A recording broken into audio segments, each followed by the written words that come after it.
Well, here we are into the new year of 2024. We're almost a month through. Last day of January is next week, Wednesday, believe it or not. And with the brand new year comes some brand new trends in food. We're going to talk about some of those now with our guest, registered dietitian Shanthi Appelo is back with us from Blue Cross Blue Shield of Michigan. Good morning. Happy New Year. Good morning. Yeah, Happy New Year. Happy to be here. Thanks for your time this morning. It's the first chance we've had to chat here in 2024. So we're going to talk about some food trends this year. And I guess every year, in recent years anyway, foods that promote wellness are pretty much something that starts to trend. But that may be ramped up a little bit perhaps this year. Yeah, and in fact, there is a market trends council that Whole Foods, the store, has each year, and they predict different trends. They always predict about 10 different trends, and whether the research is there or not is really what we want to find out, right? So Some of the things that they expected this year was buckwheat as a grain, cacao, and I'm talking about the whole fruit of cacao, not just the extracted cocoa. Mm-hmm. They're also predicting some natural mood-boosting drinks, and then finally a larger focus on food products with plants, where plants are actually the main ingredient or the main kind of star of the show. So this council is going to keep promoting wellness in foods that we eat until I come around and start eating a little better. Is that the way this works? Hey, well, maybe some of the things we discussed today can get something going for people here. So one of the things that I mentioned was buckwheat. Yeah, what is buckwheat and what do you use it for? Yes, this started trending kind of at the end of 2023, and it sounds like it's a grain, but it's actually a seed, and it's harvested from this flowering plant that's actually related to rhubarb.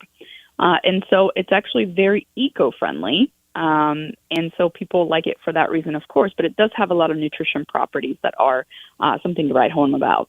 So one of the things is that it's actually naturally gluten-free because it is a seed and not a grain. And so it's got a lot of fiber, which of course we know is great for heart health, can help reduce cholesterol and things like that. And something else great about it is that it's got high levels of rutin. This is a compound that makes or could make our blood vessels stronger and more flexible. So could promote heart health in an additional way than just from that fiber. You mentioned cacao. Is that how that's pronounced? Cacao? Cacao? You know, it's a mystery to me, too, but that's how I've been pronouncing it for years. We'll go with that. So that's like chocolate, isn't it? Yeah, so the way that they purify it for chocolate eventually is that cocoa powder. Okay. So whenever you read it in labels, you're going to see that cocoa as, for example, 60 to 70% in dark chocolate. So what they're doing now is that they are utilizing kind of the whole pulp and utilizing this fruit powder in them. So you've probably seen in recent years that every year there's a new kind of sugar alternative. Last year, date syrup was huge. So this year we might see this as a new sugar alternative, and it has this kind of sweet flavor, but it's also got some more complex notes in the sweetness as well. Shanthi Appelo is with us from Blue Cross Blue Shield of Michigan talking about food trends in 2024 here on WKZO this morning.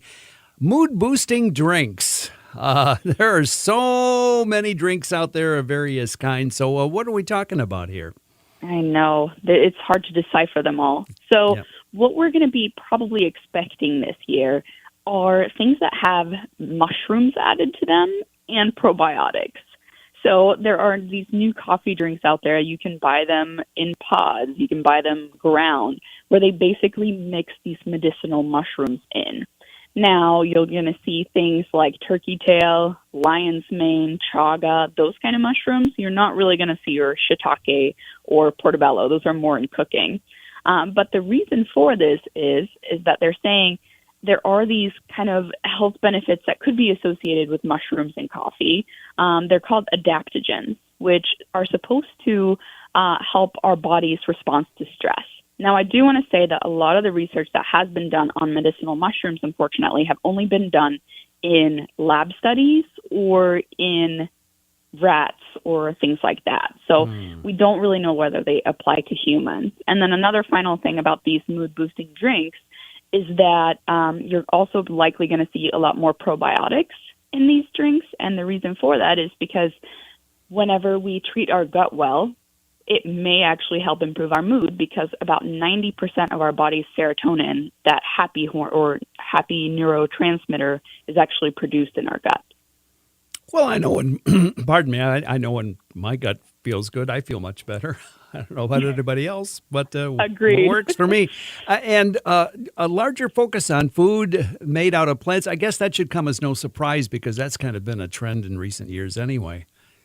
Exactly. So we've seen veggie burgers, and in recent years we've seen these burgers that are made out of kind of lab-grown meat, if you will, that actually taste and perform like meat. But this year, we're really expecting to see more plant-forward actually ingredients in these things. So you'll see mushrooms, walnuts, tempeh, legumes in these places instead.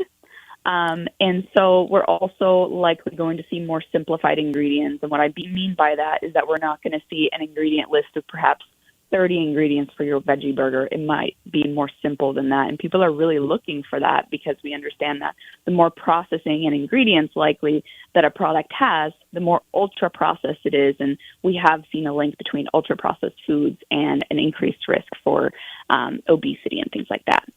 All right, the more food products made out of plants, and this will come as a major shock to anyone who knows me very well, but I actually like the plant-based meats and things like that. I actually think they're good.